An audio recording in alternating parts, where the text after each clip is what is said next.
I'm joined by Rayshaun Kizer, the new defensive coordinator for the team. Rayshaun was initially hired as the defensive coordinator for the 2020 season, and he last coached as the defensive coordinator with the Bismarck Bucks in the IFL in 2019.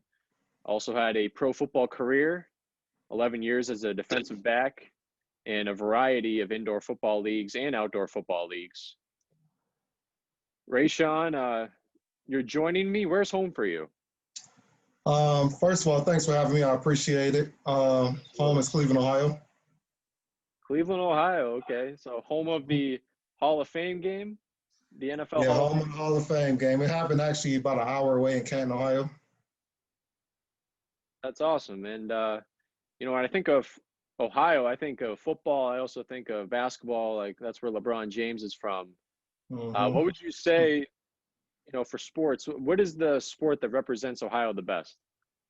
This is a football town. We bleed football here, so we really get behind our Browns. There haven't been much to look at in the past few years, but we hope in this year, as we hope every year, it's going to be different.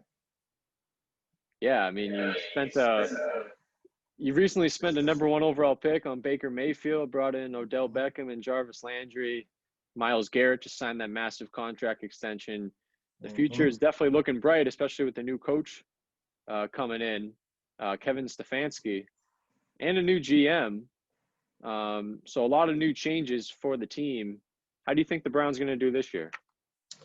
Well, we started off on a bad note. We 0-1, lost to Baltimore pretty bad that first game. But as we know, everybody know Baltimore is a very good team. So we're not going to hold that against the Browns on the first game. I know we got a new head coach, a new system in place. So we just got to implement that, and hopefully we start clicking with our quarterbacks and receivers. Definitely Baker got to play a lot better, and our defense we got to get off the field because giving up 38 points, that's too much. I don't care if we play in Baltimore or Cincinnati. Yeah, and the 2020 season, it's not like any other, so perhaps you can give them a pass just this 1 week. Oh, yeah. Speaking with Rayshaun Kizer, Oliver Nissi on the Pirates podcast, Rayshaun holds the AFL record for most interceptions in a single season. That came back in the early 2010s, and we'll get to that later, but, new Pirates defensive coordinator, Rayshaun Kizer, how have you been preparing this offseason for the 2021 season? I'm just watching film. Anytime I get the opportunity to break down some film from the IFL last season, I try to do that. I'm trying to install some new defensive coverages, new defensive fronts, and just making sure we all on the same page so we can have that number 1 defense in the league next year. Speaking on the same page, you have some defensive players that have already been re-signed this offseason. We'll start with Colleen Wooten. Khalid has spent part of the last 2 seasons with the Pirates, and he is the first piece of the secondary. Rayshaun, you're also the secondary coach for the Pirates. So have you spoken with Khalid, and what do you think, you'll get out of Khalid's game for next season? Yeah, I actually text Khalid when he signed. I congratulated him on coming back. I like Khalid, very physical player. I can do a lot with him, especially in the IFL game. IFL is more of a physical game. You got to tackle more. So in the secondary, we definitely have to be good tacklers because we're going to have to lay hits on them fullbacks and receivers. So that's what we definitely going to have to do in the secondary. Colleen Wooten was one of the first signings. Another signing is Chuckie Williams. Chuckie, to my knowledge, he played safety in college, but now he's labeled a linebacker for the team. Would you consider him one of those quick, speedy linebackers, kind of like how the NFL is doing? They're taking safeties and putting them in the linebacker position just to put more speed on the field? From what I haven't met Chuckie yet, but from what I've seen on film, I like Chuckie game. He's very physical. He got that strong safety mentality. In the IFL game, it works perfect. So I can't wait to get Chuckie in the lineup and see what he can do on the field, so I can see where I can put him at on the defensive side.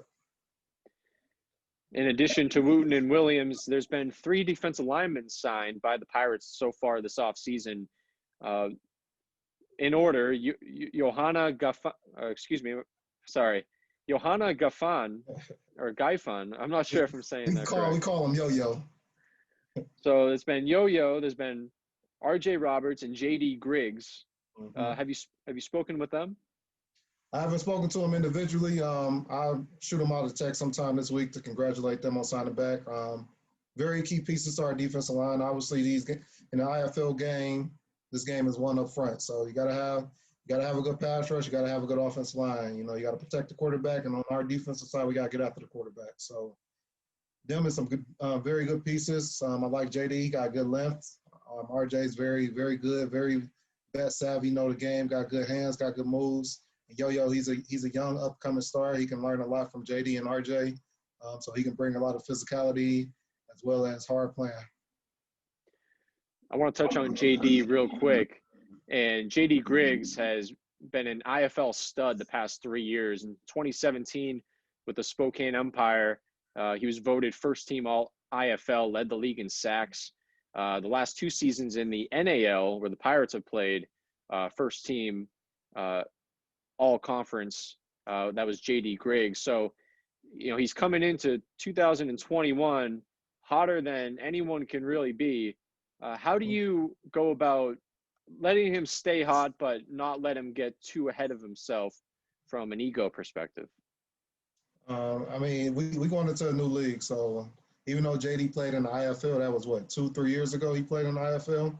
A lot has changed in the IFL game since then. You got better players coming in, so in my sense, JD he gonna have to prove himself again. He gonna have to show himself that he's able to play an IFL game. It's a little different than the NAL game. So he's going to have to prove himself. He's going to have to start all over again. And it's a new season. It's a what have you done for me lately type of league, type of business. So, we got to start all over with all that. So the defense in 2019 had a tough start. They allowed more than 50 points in 4 of their first 5 games, resulting in a 1-4 record to begin the season. How do you make sure that doesn't happen again? Communication is key, especially in the indoor game. I haven't watched a lot of the last year film in their first 2 games, but it's probably just a lot of communication there, especially in the back end. You gotta be on the same page in the back end. If you don't, you're gonna get a lot of easy touchdowns. That's one thing I'm gonna harp on a lot is communicating. That's what I did a lot when I played. I communicated very well with my secondary crew. So we have to be on the same page, especially in the front and the back. Everything got to go in, and we have to get pressure on the quarterback. That's very key. We got 2 good edge rusher in JD and RJ, so we have to, squeeze that pocket and get pressure on that quarterback. I mentioned earlier how your most recent coaching position was with the Bismarck Bucks in 2019 as their defensive coordinator. What's one thing that you learned there that you're looking to utilize with the Pirates? Just being patient, especially in the IFL game. A lot of young players coming over into this league. This is a young league. A lot of players coming fresh out of college. So you got to be patient. You have to teach them the indoor game. It's definitely a lot different than the outdoor game. And like I said, the biggest thing is just being patient with them. That's all I really got on there, just being patient. So tell me about playing for Walsh University in college. You were recruited by Division I schools coming out. A wrist injury caused you to not go D1. So what did you learn from that experience? What, from Walsh or from hurting my wrist in high school? Yes.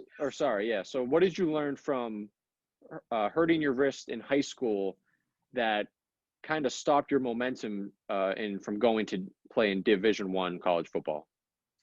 You know what I learned? It doesn't matter if you go to a small school or a big school. If you have a talent, they're gonna find you. Obviously, in a smaller school, you got to stand out more so you can get noticed.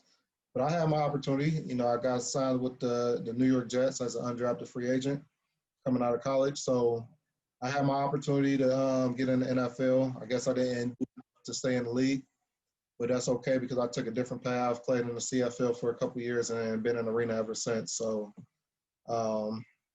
biggest thing is just never giving up. Never giving up, and you'll get there. I hear you, man. I've come across a lot of those situations in my life where it seems like it's the easiest thing to do is just let in and give up. But the resiliency, sometimes it just can't be teached. Exactly. So going back to the Pirates, how's your relationship with head coach Patrick Pass? I love Patrick Pass. He's a student of the game. He know how to motivate the troops. We had a couple meetings just this past season with the COVID situation, but I'm looking forward to working with Patrick Pass, Coach Pass this season, next season actually, and hopefully we can do big things. And how have you two been collaborating and preparing for next season? We haven't spoken much this offseason. Like I said, I just got home from actually Massachusetts a couple months ago, so we haven't talked much this offseason. So I got to actually reach out to Patrick Pass and kind of see what's going on with him. But hopefully I can get down there, a couple months earlier. We can start breaking down some IFL film. I was talking to one of the guys in the office earlier, and he did mention how you and some of the offensive players were up here like last March, and then everything kind of came to a halt, and basically the 2020 season didn't happen. I mean, how tough was that? How tough was being named defensive coordinator for the 2020 season, and then having to deal with kind of that great news being taken away from you? Well, I knew when I signed, it was a possibility that it wasn't going to be a season. I knew that going into it because COVID was really hot around that time. So it was really starting to pick up. So I knew that when I signed, there was a possibility that it was not going to be a season. But we was holding on to hope. We took it as long as we could, but unfortunately, the league decided to shut it down for the season. And we crossed over into the IFL, so we're looking to start over into a new league next year and make a name for ourselves. Speaking of the IFL, you've been a part of some of the teams in the league. I mean, the Arizona Rattlers, the Bucks that I mentioned before, the Green Bay Blizzard. They're former teams of yours. So, scoring off against them as a former player, is there a certain type of tone that you come into a game like that? Like maybe you're seeking redemption because things just didn't work out with that former team? Oh, no redemption. It's a part of the business. A lot of it was mutual decisions. Just deciding to leave or go to a better organization or go to a better team or moving up. I know Green Bay was the AF2 at the time, so I just moved up to the AFL. Arizona, it was a mutual decision. We just decided to part ways. It just wasn't a good fit there. And the Bismarck bus was the same thing. It was just an unfortunate situation why I couldn't return. I can't really get into details with that, but we both moved on. We both parted ways there. And earlier today, I spoke with Pirates founder, president, and general manager Jawad Yatim, and he said you guys met when you guys both played together in the China Arena Football League. How's your relationship with him, and what have you guys been talking about during the offseason? I love Jawad. First class owner. He handles his business. He's good at finding talent and bringing it in. I have to applaud him for that because the Massachusetts Pirates, they actually had a lot of talent these past 2 years. So I have no doubt that he's going to bring some great talent back going into next season for us. So I love the guy. He gave me an opportunity to handle the defense, and I won't let him down. How would you describe the difference between the 100-yard field and the 50-yard field? I just feel like things happen faster in the indoor game. You don't have time to process everything in the indoor game. You have to be quick. You have to make fast decisions. The field's so quick, the angles is much shorter, so the decisions got to be a lot faster. And with the outdoor game, I feel like you have time to process everything a little slower than the indoor game. That's the biggest thing. Other than that, I mean, it's still football at the end of the day. Yeah, everything's just cut in half, and I can only imagine it feels a little overwhelming at times. We've been talking a lot of football, and we'll stay with it. Did you get a chance to watch? Well, you did. You mentioned you're a Cleveland Browns fan. You had a chance to watch NFL kickoff weekend. Do you have a favorite defense in the NFL right now? Let's see. That's a good question. You know who I liked last year? I liked the 49ers, how they played defense. Their defense line really got after the quarterback, and it made it real easy for the secondary to make plays. I like how they played as a unit. I actually picked them to win the Super Bowl over the Chiefs, which was probably a dumb decision by me going against Patrick Mahomes. But Hey, they had him until the fourth quarter. yeah, they did, man. They did. But I thought defense win championships. That's why I went with the 49ers. But, Mahomes, he's a bad boy. He's very good. If you were to pick, I'll tell you my pick.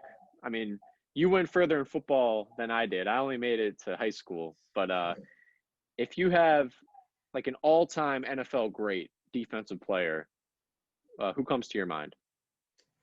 Well, all time would be for a secondary, Dion Sanders. He stood out and made a lot of plays, playmaker. On the front end, you got Lawrence Taylor. He's dominated the game. So them are two to stick out to me from the front and the back. Those are great picks. I would say, I mean, I grew up in New England, so I would say I was really growing up when the Patriots were winning that first dynasty, and I loved Rodney Harrison. I'm not sure if you're a fan of Rodney Harrison. He's a good player. Other than football, how else do you spend your time? Do you like other sports or any other hobbies? I love basketball, especially. It's going to be interesting. I know Game 7 of the Clippers and the Nuggets tonight. Yeah. I'm looking forward to seeing that. I hope the Clippers win so they can play the Lakers in the next round. Everybody looking forward to that matchup. And then the Heat in Boston, that's an interesting matchup over there. I'm rooting for the Heat. I'm always rooting for the underdogs, but I like Boston, obviously, since we out in that neighborhood, kind of. Yeah. But it'll be good to see Boston get into the NBA Finals. Young team, hungry. Yeah, that game's actually going on in the other room behind me, so I'm gonna have to check it out in a little bit. So what's your favorite memory as a player? It could range anywhere from any level: Pop Warner, high school, college, pro. Does one memory stick out for you? I got a few. I had a decent career. My first one is signing my first NFL contract with the Jets. That was a big accomplishment for me because I always wanted to reach the NFL. So when I did sign that contract, I did tear up a little bit because it was just an ultimate goal for me. Another memory is with the Orlando Predators, 2011, when I broke the interception record. It was an up and down season, but overall it was more good than bad. But when I broke it, it was just kind of a weight lifted off of my shoulders because I really wanted to get there. I know I was real close to it, and I think it was the last game of the season. So I really wanted to get that record, and I did get that. So them probably the number one and two things football-wise that stick out to me. Man, I felt that. I felt when you said you teared up signing that NFL contract. I mean, I can only imagine. That's a great story. And speaking of AFL records, yeah, you did have that single season record, but you finished third all time in interceptions in Arena Football League history. So props to you. Appreciate it. Rayshaun Kizer joining me, defensive coordinator with the Massachusetts Pirates. We're going to get to some more lighthearted questions. And the first one I got for you is I understand that you've been a movie extra before in the movie Red Dawn that came out in 2012. Yeah. What was that like? And did you get a chance to meet any cool actors, including Chris Hemsworth, who we all know as Thor?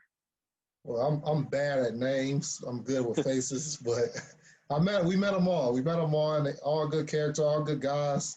They was talking to us and whatnot. So, and it was fun doing the Red Dawn. I didn't know it was that complicated, or I say that long of a process to make maybe one scene.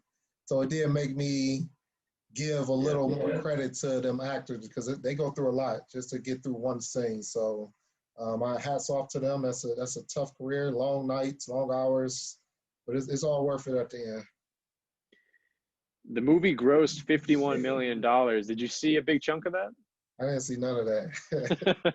They still owe me probably something for that, but they paid pretty good for them small clips. All right. We're going to move on with these lighthearted questions. I'm going to call this the lightning round. I'm not sure if you've seen Pardon the Interruption, the show on ESPN. They have like a Big Finish segment. Yeah. It's going to be something like that. All right. Okay. So But we're gonna get away a little. We're gonna get away from football for a sec, or Okay. to wrap up this interview. Okay. So, well, I guess we're sticking with football. This first question: what's your pregame meal? As a player or as a coach? Big difference. How about both? As a player, I didn't like to eat much because I feel like if I had a heavy stomach, I couldn't run as fast.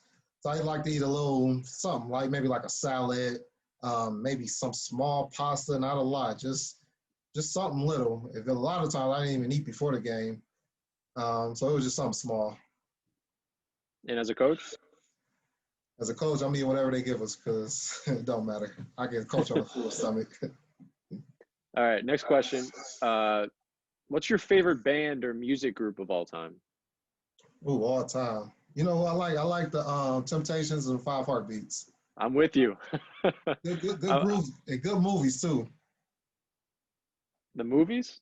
Yeah, you ever seen the Five Heartbeats and Temptations, the movies? No, but I've heard of the Temptations, the music group, the You oldies. gotta watch it. You gotta watch it. Good movies. Okay, all right. I'll do that. So here's another one. What's the biggest thing you got in trouble for as a kid? Ooh, that's a good question.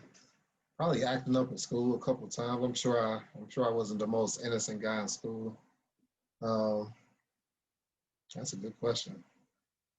I would say school. Acting up in school, probably not doing what I was supposed to do.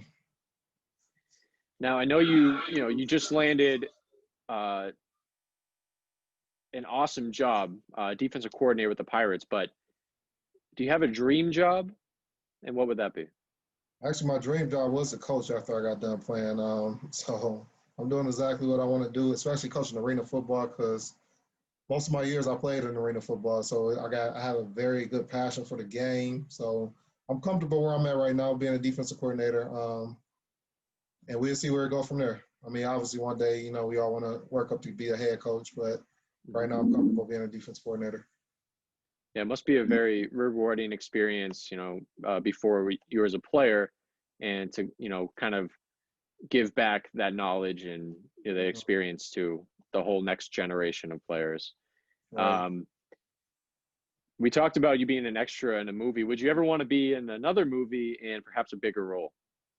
Yeah, I wouldn't mind at all. It was fun. Like I said, long hours, long nights, but it's all worth it. And if I can get a little TV time, I'm all right with that. All right, here's a good one. If you could meet any historical figure, living or deceased, who would it be? Oh, good question. Let's see. Kobe Bryant. He passed away early. Rest in peace for him and his daughter. But that's somebody I would have liked to meet. He was an icon. I seen a lot of Kobe growing up. I was watching him growing up in my days. Now, the generation is watching LeBron grow up in his days. But my days was all Kobe Bryant. So it would have been awesome to meet him in person. Yeah, Kobe, I mean, I guess we could talk about him for a sec because I'm a big basketball fan as well. And when I think of Kobe as a basketball player, I think of 8 and 24 and how he kind of had, his younger days. He was 8 and he came up and he played against Michael Jordan in the All-Star game. And then, he went on that first dynasty with the Lakers. And then it kind of ended when Shaq left. And then 24 he won back-to-back championships with like Paul Gasol, and the ending of his career. Which Kobe did you like to watch more? I like watching the older Kobe, 24. He was more mature. The young Kobe was more athletic, but the older Kobe is more mature. I like watching players when they get more mature in their career because you see them grow from being pretty much a little boy to a grown man. Yeah. How about that ending to his career? The final game had 60 points. What do you think of that game? I loved it, man. I didn't expect that from Kobe. He was struggling that season. I'm glad he went out like that. You always want to go out on top. You always want to go out as a winner and on top, especially when you're ending your career. Yeah, I think there couldn't be any better,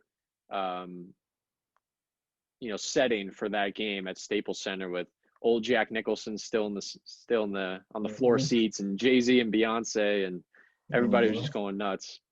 All right, next question. What's your dream vacation spot? Dream vacation spot, Hawaii. I've been to Hawaii one time, but I would love to go back. It's like paradise there. Water is crystal clear, blue. Just nice. Everybody just so happy there. So Hawaii would definitely be a spot I would go back to. If you were the interviewer right now and you could choose anyone in the world to interview, who would you choose? Well, who would I choose to interview? Let's see. I have to go with a football player, and let's see who would I want to interview. Actually, I'll go with a basketball player. I want to interview LeBron James because I feel like LeBron is very knowledgeable and smart, and he's a student of the game, and I feel like he has a lot of knowledge. So I would love to sit down and have a one-on-one with LeBron James. Yeah, it's been very refreshing, I'd say, to hear him speak lately about all the social issues. That takes us down another road, and I'm not sure if we want to go down that road, but not today. yeah, LeBron, that's a good choice. Yeah. We'll keep it lighthearted. What's your favorite holiday? Favorite holiday, I think, will be Thanksgiving. It's a time when our family come together and we all be thankful for all our blessings throughout the years and in the past years. So definitely Thanksgiving. You a turkey guy? You gravy, cranberry sauce? I'm a ham guy, gravy guy, macaroni and cheese guy, greens. I like all that. No turkey though. I feel like turkey is a little too dry for me. Okay. Yeah, hey, I'm right there with you. Thanksgiving is my favorite holiday as well. Just all the leftover food. I'm a big fan of that. Definitely leftover food. All right, last question. If you had a superpower, what would it be? To fly, because I can fly away from everywhere I can go. And you got to be in one place. And I'd be a bird because they can just fly all over the place and just disappear. Yeah, that would help. Definitely social distancing from all the people when you go on an airplane. Yeah, You you're wouldn't have to worry about that. You're right about that. Rayshaun Kizer, defensive coordinator for the Mass Pirates. It's been a pleasure talking to you, and thank you again for joining me on the Pirates podcast. Oh, no problem. Thanks for having me. And everybody get your season tickets, and we're going to put on a good show for next season. So don't miss out. Mass Pirates 2021 season set to kick off late next March. We're all looking forward to it. And Coach, again, thank you for joining me. And hopefully I'll get to talk to you again this offseason. All right. Sounds good. You have a good day.